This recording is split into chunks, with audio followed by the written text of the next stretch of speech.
Welcome back to Boilers and Beyond.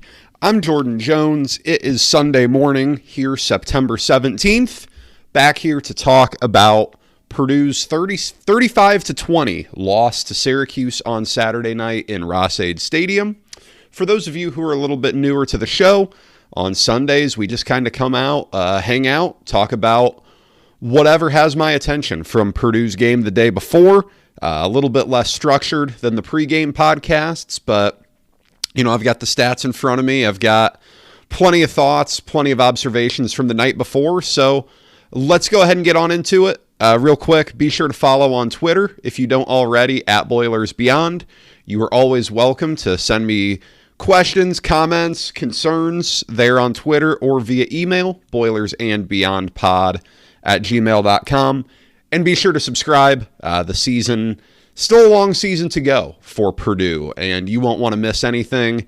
Be sure to subscribe so that you don't miss an episode. But Purdue loses 35-20 to Syracuse at home.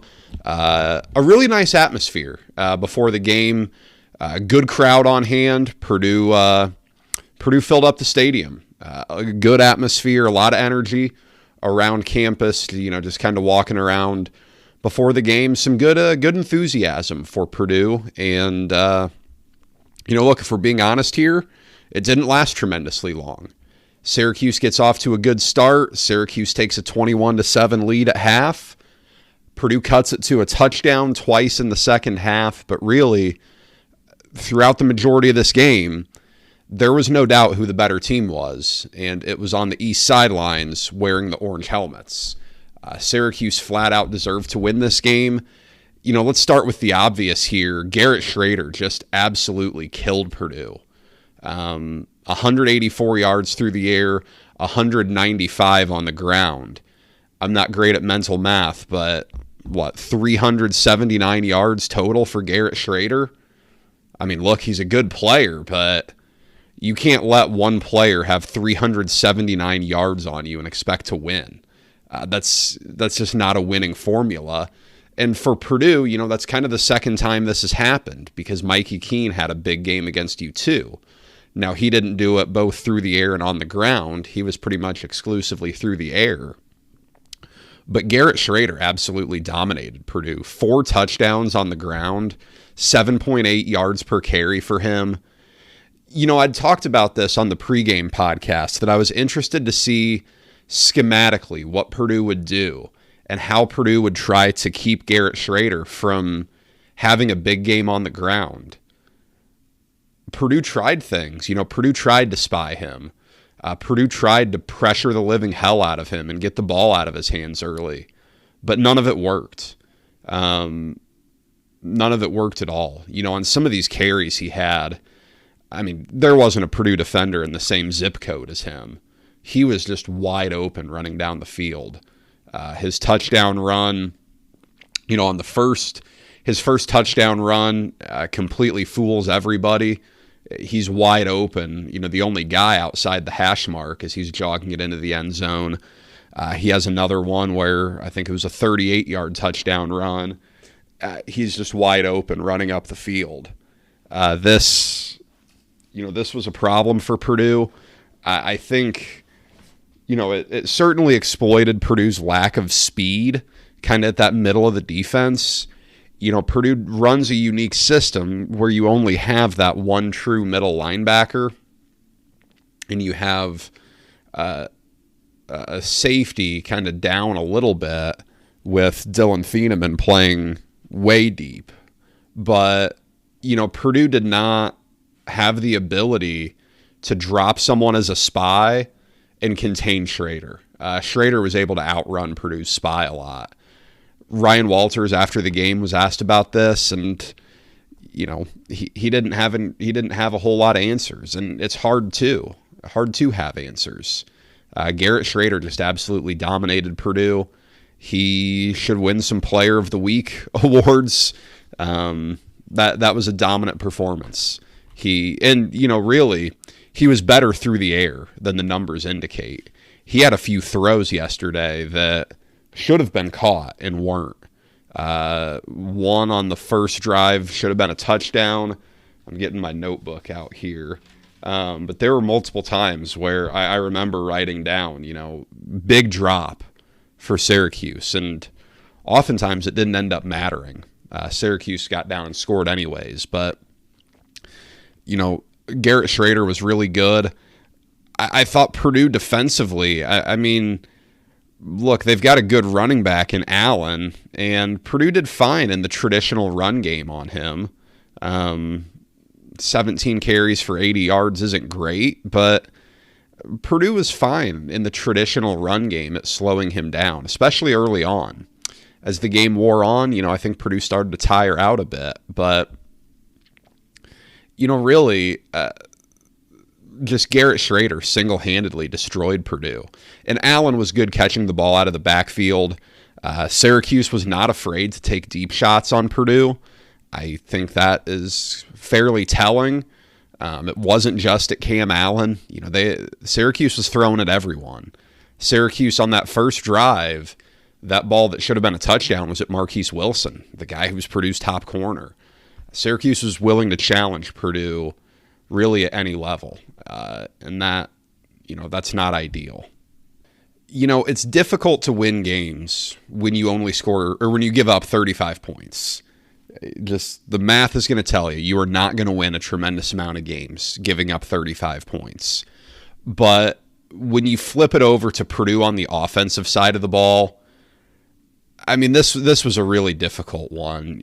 Purdue fumbles the ball 7 times. It only loses 3, but it fumbles the ball 7 times, and it throws an interception on top of that. 4 turnovers for Purdue with, another 4 that were kind of asking to be turnovers. One of them Purdue got bailed out on, that Maccabee fumble where Deion Burks had touched the ball when he was out of bounds to kill the play. Probably unintentional, but, a really heads-up play there for Purdue. But, Hudson Card fumbles 3 times. Devin Maccabee fumbles 3 times. That is a problem. That's a real problem. I don't want to pile on Maccabee because obviously he's not trying to fumble, but that's 4 fumbles in 3 games. He's not lost any of them yet. He had 1 against Fresno State on his first carry of the season, I think, and then 3 that he didn't lose in this one. But, it's not been a great start to the year there for him. Purdue running the ball was incredibly ineffective. 32 attempts for 80 yards, 2.5 yards per carry. It's not going to cut it. It's just not going to cut it. And I know sack yardage is included in that, so it's somewhat skewed, but Tyrone Tracy, 3.8 per carry, 2.6 for Maccabee. Downing only gets 1 carry. I mean, Purdue just really, really struggled in this one to run the ball. You saw it in 3rd and short, but you saw it throughout the entire game. Statistically, Purdue was fine on first downs. I had tweeted during the game that I was curious to see those numbers because it felt like Purdue was really struggling on first downs. And that wasn't the case. Purdue actually had its most yards per play on first down all season. But if we're just being honest here, Purdue running the ball is not tremendously successful, and it limits what you can do. Because in this game, Syracuse was not going to let Purdue beat it deep. Purdue was not going to be able to throw the ball deep on Syracuse at all. And what that makes you do is just string together short passes and runs. And eventually Purdue was able to kind of crack the intermediate passing game. But early on in the game, Syracuse was making Purdue put good offensive drives together to beat it, and Purdue was not putting together good offensive drives at all. Purdue on the first series of the game gets down to the 5-yard line, 4th and 1, doesn't get it. I thought Purdue should have taken the points there. Purdue has been very aggressive going forward on 4th down so far this season. The early returns are not great on that. Now, I'll be the first to say, I have nowhere near the statistical information that the Purdue coaching staff has. All of these staffs subscribe to services and get data on fourth down, third down, get data on all of these scenarios where you figure out what actually makes sense, from an EPA perspective, what's going to help you score more, what's the best play in the long run. But, Purdue on that fourth down and 1, the play on the rollout for Card isn't there. He's got to try to run. It goes in the book as a lost fumble. It doesn't matter. He wasn't getting the first down anyways. But, just another situation where it's a tough break for Purdue. You follow that up with another fumble. Card gets drilled on a sack. He fumbles. You have another fumble later on a handoff that gets botched. That was a killer. Purdue was moving the ball really well on that series. A couple of big completions in a row, and then you hand it back to Syracuse. And then you have a 4th turnover before half on a tipped ball interception. It was just one of those days for Purdue. Purdue couldn't get out of its own way. I thought, on a down-to-down basis, Hudson Card was pretty good. You look at Purdue's success rate, 48%. Purdue on a down-to-down basis was moving the ball pretty well. Now, a lot of it was through the air. Obviously, Purdue was not particularly good running the ball. Another game, Purdue's been negative EPA running the ball in every single game so far this year. Not particularly effective, but Purdue is throwing the ball well. Hudson Card completing 70% of his passes for 323. That's pretty good. Hudson Card was solid, and he didn't have a great deal of time to operate back there. Purdue's offensive line isn't great. There's only so much you can do, especially on the interior. We've talked about this, how when you rely super heavily on these transfers, you don't really know what you're getting. Purdue has a bunch of guys that are just a guy on the interior of the offensive line. You want to get Gus Hartwig back. I don't know what the timetable is on him, but even with him, Purdue's not been great on the interior of the line. Mohammed Musa hasn't been great. I know he was hurt at the start of the year. How healthy is he? I don't know. But just when you look at this, Purdue was in a spot where it could have, the offense holistically, if you take away the turnovers, was good enough to win. 403 yards, you don't get outgained too bad. Purdue was good on third down, 7 for 14. That's solid. That's real solid. You just 3 for 6 in the red zone isn't going to cut it. You fumble the ball 7 times. Look, the stats kind of tell the story. Purdue gets penalized 11 times for 126 yards. I know there were, plenty of complaints about some of the calls. The roughing the passer penalties were absurd going both ways. I think there were 5 of them. I can't remember which team had 3 and which had 2, but it was pretty soft. The officials were calling a lot there. So be it. It is what it is. But that was rough. Purdue had a couple pass interference calls that were a bit shaky. But nonetheless, you can't commit 11 penalties for 126 yards or whatever it was. That's not going to work.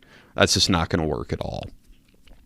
You've seen that now in 2 straight Syracuse games where Purdue just really struggles to avoid penalties and kind of not shoot itself in the foot. I mean, you look at this home and home series between Purdue and Syracuse.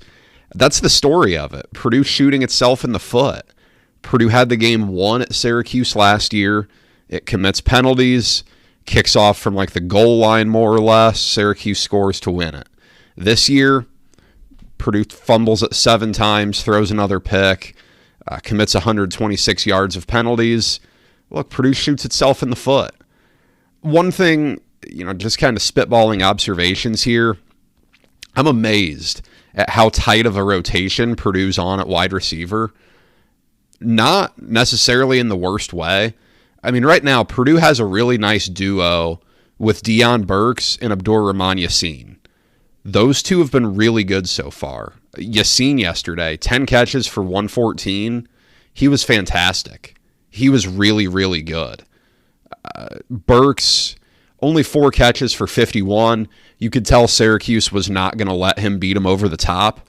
Card tried to air out a few deep balls for him, and there was just no separation there. Syracuse covered him pretty well. But you saw, going in the north end zone in the northwest side of the field, Burks makes an acrobatic catch in the third quarter, I think it was. He's a good player. Purdue's got to find a way to get him the ball more. I know, I can't remember if it was a jet sweep or if it was a backwards pass, technically, that Purdue got him the ball out in space on the side, but you've got to do that more often. He's too good of an athlete to only touch the ball 5 times yesterday. I'm getting close to saying the same about Tyrone Tracy, too. He's got some burst to him. He had that 14-yard run. He had the one that gets into the end zone. He's a pretty good player. He's in the right role now.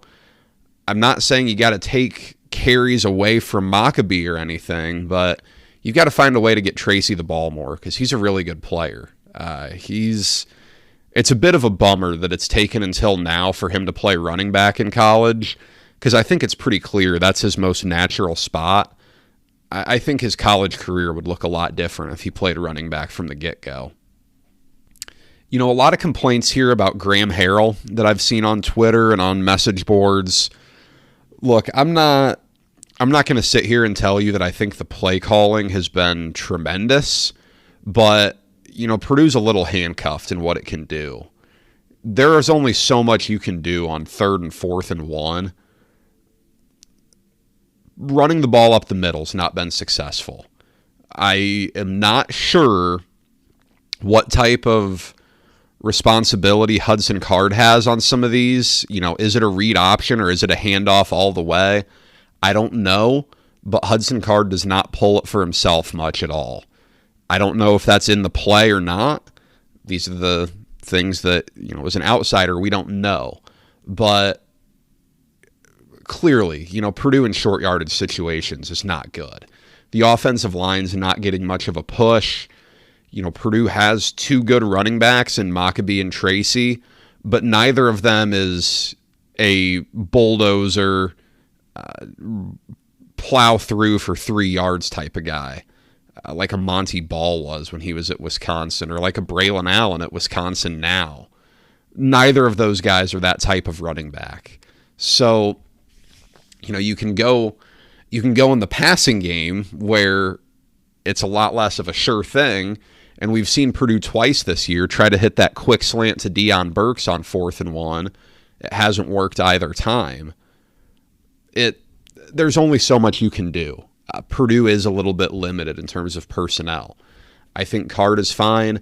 I think you've got a decent duo at wide receiver.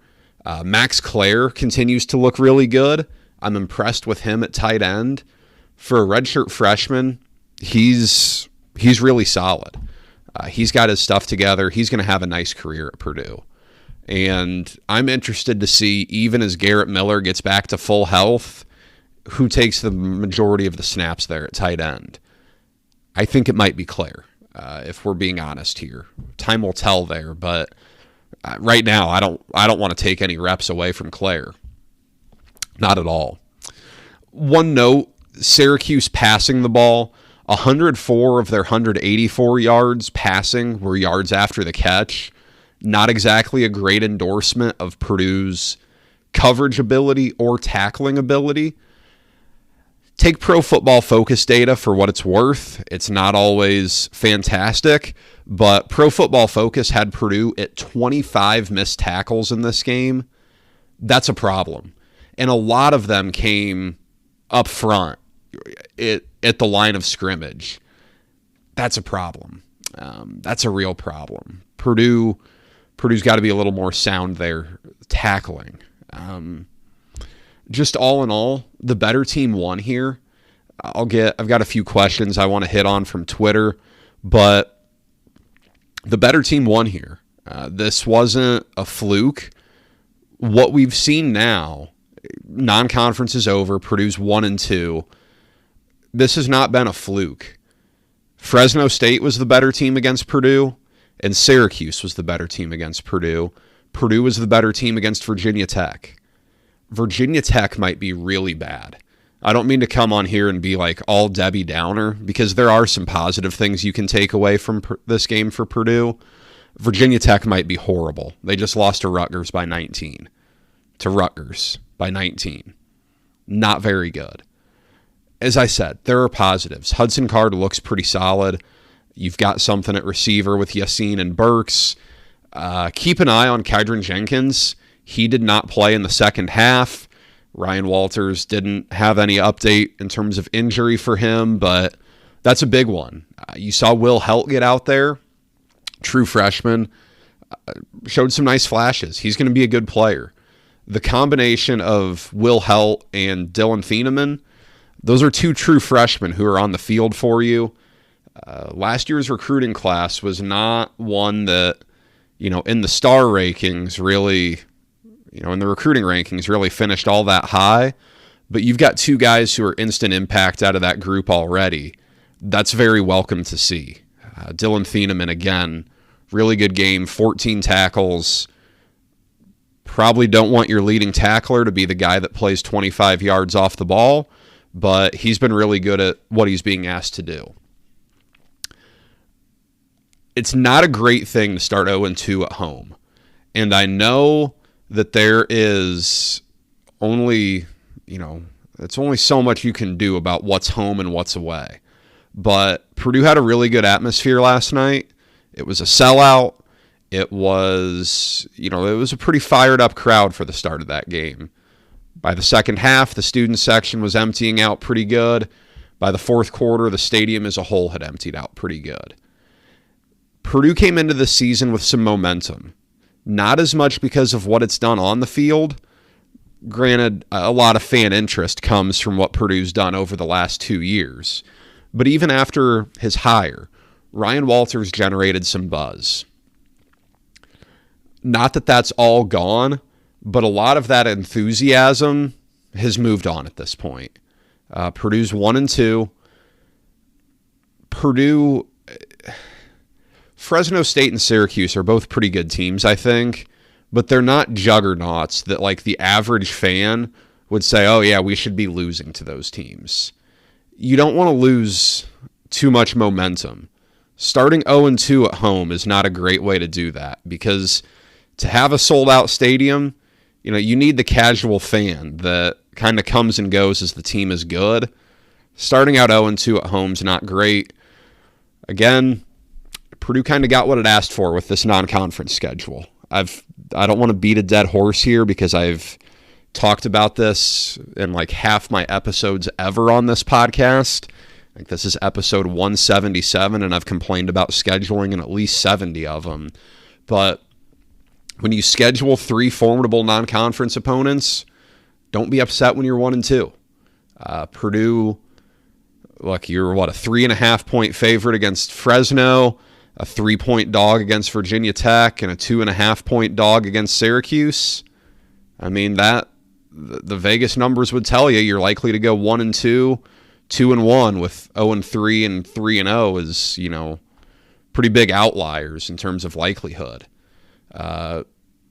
Purdue scheduled tough. Purdue now is 1-2.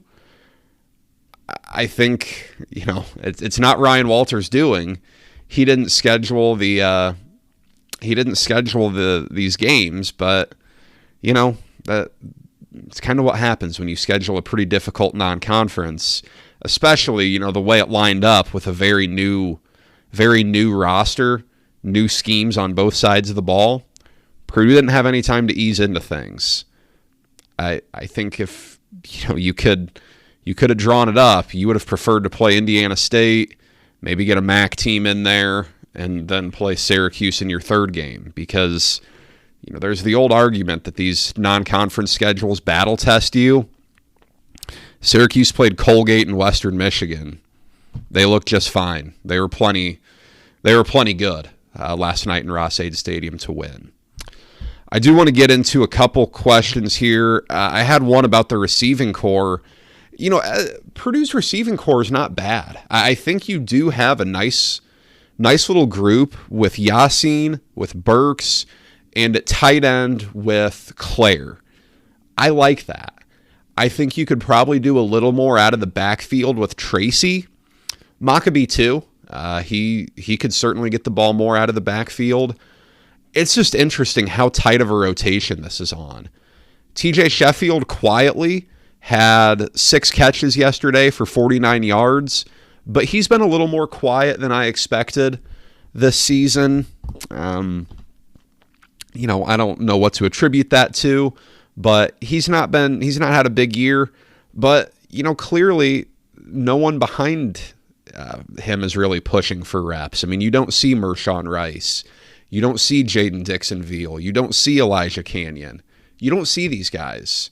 So I think Purdue's doing the best it can with what it has, but I am a little surprised that none of these guys who are on the 2 or 3 deeps on the depth chart have made a move up towards the top yet.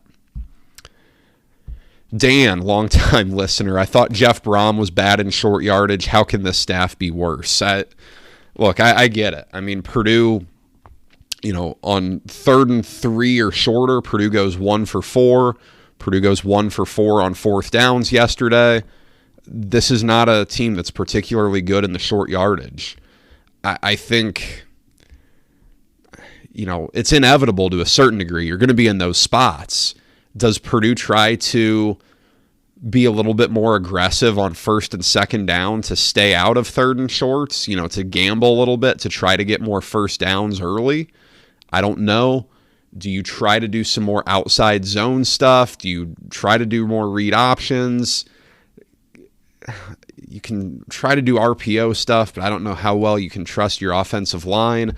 A lot of it comes back to the offensive line. It really does. It's just not a great unit, and there's nothing you can do. I was listening to the radio show, the Sports Wrap with Nate Barrett and Alan Karpik on the way home, and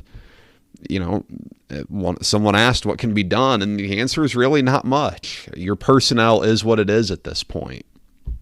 So we'll see schematically if Purdue can throw a wrinkle and get some more success, but I don't know what all can really be done. And this is a decent one here. Why was everyone's expectations so high going into the year? It's a completely new staff, lost most production on both sides of the ball with a first-year head coach, and then why is everyone throwing in the towel on Walters when he's recruiting at a high level? This is kind of a 2-part question. I don't think anyone should throw the towel in on Ryan Walters. That's nonsensical. He's 3 games in. You're giving him time. When you hire a young guy like this, you're not making that hire for year 1. You're just not. You're making that hire for the long term, which is smart if you're Purdue. Purdue's not a particularly win immediately type of place. That's never been the expectation around Purdue is, crazy high pressure, throw a bunch of buyout money around if things aren't good right away. Purdue should not. Ryan Walters is fine. But expectations being high going into the year, I think a lot of it is folks wanting to believe in their team, and that's fine. You should. But look, there were reasonable concerns. We discussed them on this show. I had Purdue going 5-7. And if you had me guess right now, 5 might be the most likely number, but I'd definitely take 4 over 6 in terms of likelihood, in terms of win total. I think 4-8 is more likely than 6-6, and that's okay. This season is not all about wins and losses, as I've said. I think you want to demonstrate proof of concept. I think Purdue is showing some of that. I do. I think you are seeing what Purdue wants to do schematically. I think you're just seeing that some of the personnel doesn't exactly line up for it well. And there's not much you can do there. That reflects both what was inherited, what Purdue was able to do in the transfer portal in just one cycle. It is what it is. Purdue lost 8 draft picks in 2 years. That's tough to replace at a school like Purdue. That really is. I don't think fans should be too down on Ryan Walters, but you're entering a Big Ten schedule here, and this is where we'll wrap. It's not going to be easy. Purdue, the Big Ten West looks bad just overall. There are wins to be had, but Ohio State and Michigan, I don't have a great feeling about those. Going to Iowa at night, I don't know that I have a great feeling about that. You can't turn the ball over against Iowa. That they'll score. They'll just take that for a touchdown. You got to be better there. You start with Wisconsin on Friday. It's been 20 years since Purdue beat Wisconsin. The last time Purdue beat Wisconsin in Ross-Ade Stadium, I wasn't alive. It was 1997. So we'll see what Purdue can do. Wisconsin doesn't look great. We'll preview it in more detail later this week, but I'm not expecting Purdue to beat Wisconsin. You just, you got to scratch and claw for what you can at this point. And the season's not over. There's a lot of football left to play. There are a lot of positives that can still come from this season. But yeah, a disappointing loss. I think all in all, this was a really good measuring stick game, and it shows that you still have a long way to go. That's okay. This is a marathon. It's not a sprint, but we will see, how Purdue continues to adapt and adjust every week. We will be back here midweek to talk about Purdue, Wisconsin. Send over questions, send over thoughts on Twitter at Boilers Beyond, or over email, boilersandbeyondpod@gmail.com. Be sure to subscribe so you don't miss a thing. But thank you all for listening. I appreciate you guys. I hope you enjoy these episodes. I hope you get something out of them. But always send me your feedback. Until then, take care and enjoy some NFL here on Sunday.